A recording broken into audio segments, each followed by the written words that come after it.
Hello everyone, I hope you are doing well. Today we'll talk about how to fix or how to solve the problem of purchases on ChatGPT. We click on settings.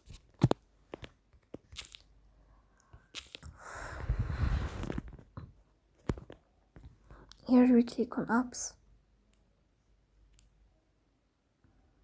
Then we click on ChatGPT. Here we click on first stop and we click OK. Then we click on storage.